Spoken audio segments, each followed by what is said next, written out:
You are listening to I'm Refocused podcast with your host, Shemaya Reed. This podcast is designed to inspire you to live your purpose and regain your focus. Now, let's tune into today's podcast.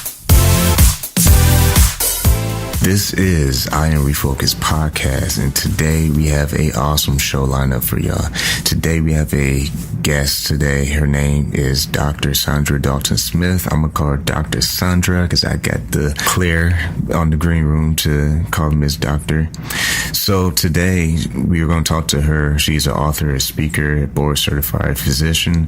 Could you tell our audience just a little bit about yourself, Miss Saundra? Yeah, I am an internal medicine physician. I spend a lot of time now actually helping people come out of their burnout situations. Medicine takes a lot out of you, and I'm finding out that most of us are in jobs that leave us feeling drained. And so I had a large number of people coming into my practice who were coming in saying they were tired all the time. And despite trying to get more sleep or do the things that they had been reading about, nothing seemed to work. And and honestly, at first I thought most of them were just kind of lazy or crazy or who knows, because none of the tests showed anything. All the lab work, everything came back normal. And then you know how that is when you start judging people, sometimes that same thing comes back to bite you. And so I ended up in my own burnout situation. And that's when I really started kind of diving deep into what it really means to be well rested, what our bodies need to feel good all the time, and really how to be more productive and happier.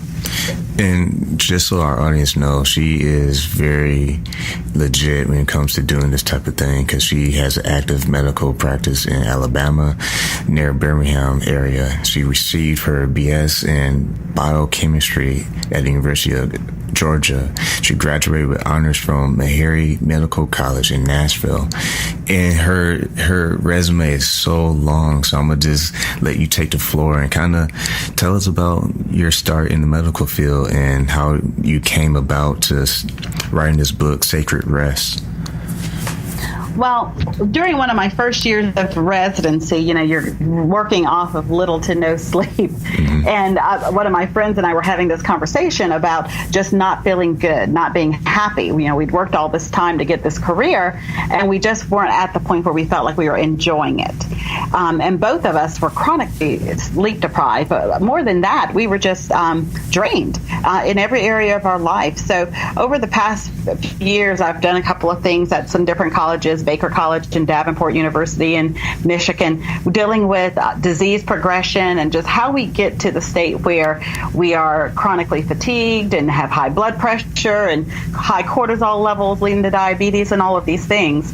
And as I said, at one point when I was doing all of this training and learning and sharing, I was so productive. You probably see in my resume where I've been on Prevention Magazine and Fox and MSNBC and all these other things. Mm-hmm. So I had all this great success going on, but I was still so drained and overwhelmed.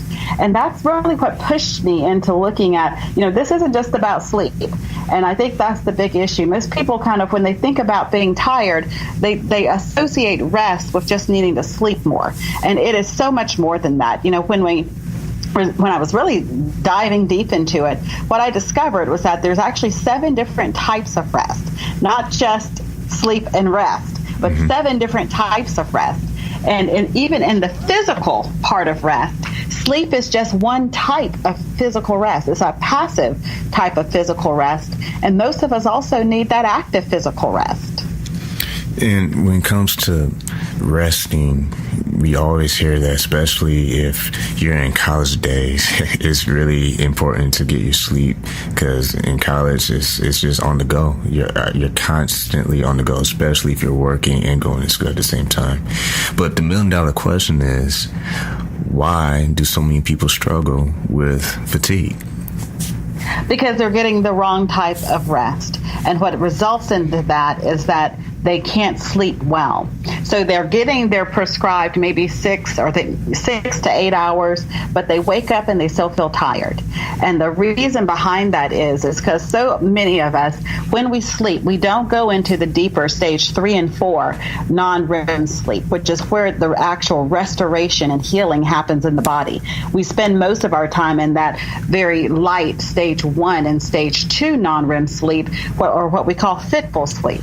So you're easy to wake up, every little thing startles you, but you're not getting that high quality deep sleep that allows your body to actually be restored so you feel better. And tell us, what is emotional rest? Because you did mention that in the book. Yes. The book talks about 7 types of rest, and I'll just quickly name the 7 types, then we can go into emotional. But the 7 different types of rest are physical, mental, spiritual, emotional, social, sensory, and creative. And so emotional rest has to do with that people-pleasing behavior that a lot of us get wrapped up in, where we lose our ability to be authentic, and we start saying things like, I'm fine, when people ask us how we're doing, rather than actually telling our truth and saying really what's going on with us. And I think so often people get into this tendency of living under their persona.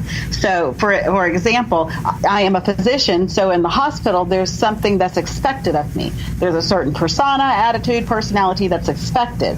My normal personality is I tend to be one who tells jokes. I'm not, I may have a serious job, but I'm not serious like that all the time.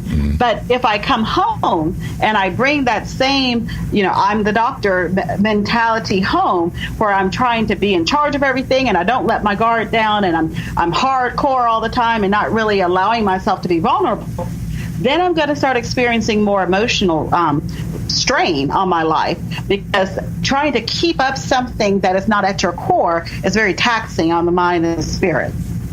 That's very true. And have people come up to you, and what's some of the patterns that you have seen, especially with people in taxing careers similar to yours, where they're always on the thinking mode and you kind of have to, settle back once you get home? What's some of the patterns that you have recognized? Well, I've recognized it in lots of people. That's the thing. It's not just doctors or attorneys or C-level, executives. I'm seeing it in college students. I'm seeing it in high school students. I'm seeing it in homeschooling moms. I mean, it's across the board, because what's happening with a lot of these people is that they take that persona back home and they're not allowing themselves that downtime. So then when they try to go to sleep at night, or they try to unwind and relax, their other rest deficits start manifesting, like a mental rest deficit, where they try to go to bed and their mind is racing. They're thinking about their to-do list. They're having what we call monkey brain, where all your thoughts are kind of swinging around and nothing's staying static. So all of that then creates this kind of turmoil in the body where you can't sleep, because you're thinking about, what you want to do the next day, or you're thinking about something you hope you don't forget so that you can remember it. And so it's attacking these areas and really trying to understand how to restore rest in these areas that helps people get back on track. And speaking of getting people back on track, your book has a lot of teaching stories in it. Do you have a favorite one? Yes, one of my favorite teaching stories has to do with a young woman who, what ended up happening was she was using her commute time. She was living in the city and had a very long commute from her job back home, and she was using that commute time as her downtime, which sounds like a good idea, except for when you're driving in Atlanta traffic, you can't be down. That's like being on a raceway. Yeah. You've got to be alert, and you've got to have all of your senses intact. And so she was allowing that to be her downtime, and it ended up in a very bad car accident, which is how she ended up in my life, how she ended up in front of me. And so what that story teaches and helps us to see is that even if you think, oh, I don't need rest, I'm just going to, ignore it. And if I get burnt, if I get to where I just can't take it anymore, I'll take a vacation. But I'm not going to really try to create a lifestyle of rest. Rest is not optional if you want to have a high quality life that is highly functional and highly satisfying. It is mandatory. And so when you try to push your body beyond its limits, eventually accidents happen. It's no different than someone who's sleep deprived and has increased accidents. The same thing happens when you're rest deprived, because your senses are down, your concentration, your response time, you are not at your best. And it sets you up for a fall that will make you rest if you don't take the rest you need on your own. What is some of the findings that you found with individuals who have ended up burning out because the fact that they, for so long, ignored resting properly? Well, it starts hurting every other area of their life. For example, I won't give specifics of some of these stories, but for example, I've had some executives who, after they've kind of realized that they were going through a burnout situation, they come back and they say, this is why my marriage couldn't work. I couldn't give her anything because I was so burned out. There was just nothing left at the end of my day. Or people who have worked to try to give their kids better lives, and then their kids come back hating them because they don't feel like they've been a part of their life. They feel like that they are just kind of coexisting without actually being a family. So it affects every area. I've seen it with the relationships. I've seen it just within people's own ability to produce. A lot of companies will have me come in to talk with their employees because their employees are present. You know, they're not skipping out on work. They're present, but they're what we call presenteeism. They're present but not effective. They're not getting the job done at their highest ability because they're allowing their bodies to just kind of get drained. And so from 2 o'clock to 5 o'clock, they're sitting in a chair or they're at a desk or they're on an assembly line, but they're not really getting the job done like they would if they were practicing some of these techniques we talk about in Sacred Rest to help them stay highly productive. If you're just now tuning in, we are talking to Dr. Saundra, and she has an awesome book that you guys want to check out, Sacred Rest.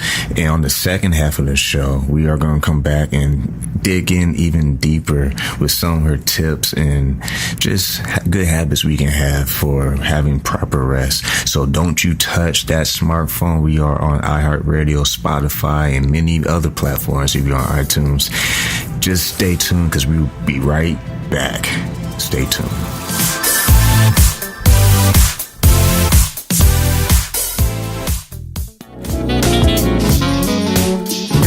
Welcome to Rockefeller's Barbershop. This is the day that the Lord has made, and I will be blessed and be glad in Him. Today I want to introduce myself. My name is Rico Rodriguez at Rockefeller's Barbershop here in San Antonio, Texas, 1733 Babcock Road. My phone number is 210-782-5188. And again, we do walk-ins on Sundays. You are listening to I Am Refocused podcast on iHeartRadio. God bless you. Have a wonderful day.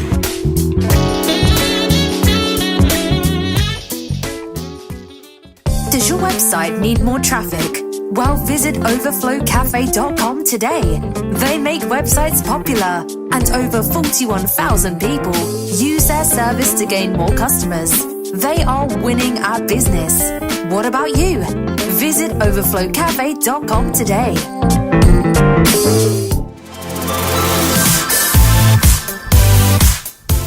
This is I Am Refocused podcast, and we are here on the second half of the show. We are interviewing Miss Doctor. That is Dr. Saundra, and she has an awesome book that we're talking about today, Sacred Rest. We're talking about the importance of rest, so let's get back into this. Give us some examples of work environment and how it has effect on the rest. Yeah, really your work is how you're pouring out into the world. So depending on what type of work you're doing, that's going to predispose you to have rest deficits in certain areas. For example, let's say someone whose job is very physical, maybe like construction or something, or a mechanic or something like that, where they're working with their hands and it's very physical. They're more likely to have a physical rest deficit at the end of their workday because they're using their body. And so that person may not think about the lifting they've done throughout the day as straining their muscles. So at the end of the day, when they're getting muscle cramps, if their muscles feel tight, they're unlikely to do the dynamic stretches or some type of stretching exercise to relax those muscles so they don't stay toxic and tense. Another example would be like a stay-at-home mom who maybe has like a 2-year-old or something where they're lifting 25 pounds all day long and not considering the fact that that's a weightlifting exercise and that their neck and shoulder muscles may be more prone to get tight and cause headaches and those kind of things. And then you have those people who work at desks or computers where, something that a lot of them don't do is practice what we call body fluidity. So they'll sit at the computer for 5-6 hours hacking out whatever they're doing and just kind of pushing through it without the thought that, maybe I should stand up and just allow some circulation, the lymphatics in my body to be activated so that I don't get swelling in my legs or any of those kind of things. And speaking of, sitting down for long periods of times, what's some of the health issues that can happen if a person is sitting down for long periods of time? Well, we call sitting the new smoking, because it used to be, all the doctors would jump on people about smoking because that was, we could associate it with heart disease and high blood pressure and diabetes and metabolic syndrome. Now, what they're finding is a large number of people, have kind of gotten on the bandwagon with trying not to use tobacco, but they don't realize that having a sedentary lifestyle or spending large amounts of your time sitting actually increases your risk the same as smoking. So what we're trying to get people to be more aware of is that if your job is one where you are sitting for long periods of time, to discuss with your boss about using what we call a standing desk. It's a desk where the desk can be raised so you can stand and work with your computer or laptop at eye level and not have your wrist and your arm strain. Everything's at a proper ergonomic level for your body, and so you're not constantly staying in that seated position. You can engage your muscles and do those kind of things. And for those who may say, my boss is not going to pay $500 for me to have a special desk, the other thing would be doing something like body fluidity and using what we call flow break cycles, which is where if you work an 8-hour job, you might divide it up into 90 minutes or 120 minutes, but at every cycle you get out of your chair. You may walk to go get a bottle of water because most people are dehydrated anyway and could benefit from that. Or you may just do a lap around your office to go talk to someone if you have to deliver something to someone, rather than just typing it out or sending an email. You may actually go have that face-to-face conversation just to get your body moving in a different position. That also helps with the eye strain or the sensory rest overload people get with their eyes from staring at computers for long periods. As well as some social rest. If there's someone at your office that you kind of is a positive person in your life, not someone who's draining you, but is a positive influence at your workplace, physically being in their presence is actually beneficial. There's a social rest that comes from being around life-giving people. So, rather than sending a text to your friend who you like to hang out with after work, maybe even just go visit them to have that conversation face-to-face. And speaking of heavy work life, because we all are used to the 9-to-5 grind and getting home, eating dinner, and kind of winding down, are there certain things that can be done before we go to bed that can help us have a better night's sleep? Yeah. One of the big things that I'm finding is a lot of people don't understand which of the 7 types of rest that they are most deficient in. And so when they understand that, then they're better able to kind of focus on doing something to benefit that type of rest before they go to bed. So what I do with all of my patients is I have them take a free assessment on my website at restquiz.com. And so after they take that free assessment, then they'll be able to see which of the 7 types of rest they are most deficient in. And a lot of people have a huge deficiency in that mental rest area. So they try to go to bed at night and their mind's racing. And one key tip that a lot of people use to try to help combat that is what we call mind dumping or brain dumping, which is, let's say if there's a thought that keeps going around your head, something that you're kind of working through, a problem, or if there's something that you're trying not to forget, something that you need to do tomorrow, and you're like, oh, don't forget to put $5 in my son's backpack for lunch or whatever, rather than let that kind of just float around your head all night and keep you from going into deeper sleep, is to right before you go to bed, if you sense that there's something that your mind won't let go of, to just have a Post-it note or a journal or something at the bedside where you can quickly jot it down. Because once you get it out of your head onto something concrete, then your brain says, oh, now I can let it go because I'm not going to let my person down by not remembering it the next day. And you're able to go into a deeper level of sleep. If you're just now joining in, we are talking to Dr. Saundra. And I have another question for you. A lot of people will look at rest as a luxury item. What will you say to them? That is the biggest lie that has affected, I think, our generation, is that rest is just this kind of like sidebar on the buffet that you just sample it if you want, but you can just let it go. And I think that's why we're seeing so many high achievers, high-level people in the media who are committing suicide, and their lives look so good on the outside. But when you're living under a chronic rest deficit, regardless of where the deficit's at in one of these 7, it affects every other area of your life. And so once we understand the power of getting rested and recovering our life from that downward pull of chronic fatigue, that's when we're really able to get back on track to our best life. And I'm sure you've seen the posts on social media, especially entrepreneurs, life coaches on Instagram. You always see that one graphic that says Team No Sleep. And yes, we wear it like a badge of honor. Yeah, it's really not good. It really isn't, because what it does is that when you do burn out, then you feel like a failure. When the reality is your burnout is your opportunity to get back on track, recover your life, and move in a direction that creates the life that you really want to have. And for our listeners, give them a homework assignment after this show.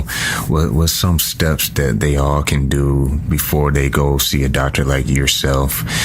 What's some first steps that they can do to kind of put them in the right direction as far as better resting? Well, the very first thing is to visit restquiz.com and take the rest quiz, because until they know which of the types of rest they need, they're just going to be kind of blindly shooting in the dark. But once they figure out which of the 1 or 2 out of the 7 that they really need to focus in on, then you attack that. So if it's physical, then you might want to go for a leisure walk. You may want to practice yoga or something to relax the physical body. If it's a mental rest deficit, you may want to practice something like the mind dumping we talked about. If it's emotional, you may want to find some people who you actually feel like you can be yourself around and practice authenticity. If it's sensory, you can start with just even practicing solitude and silence for the sensory rest, just isolation to allow yourself to not have all of your senses engaged all the time. And if it's creative rest is probably one of the more interesting ones, because it's not about creating something. People think I'm talking about going to paint or something. That's creative work. Creative rest is the appreciation of that. It's the awe and wonder we get from the beauty we experience in the creative works. And so sometimes we see that as frivolous, when it is necessary to really enjoy life and experience a good life, a life where people feel like they are truly successful because they have the time and they understand that they don't have to grind everything out, that there is a place in life where you can get where you are successful and you still can enjoy life and step back and take a break.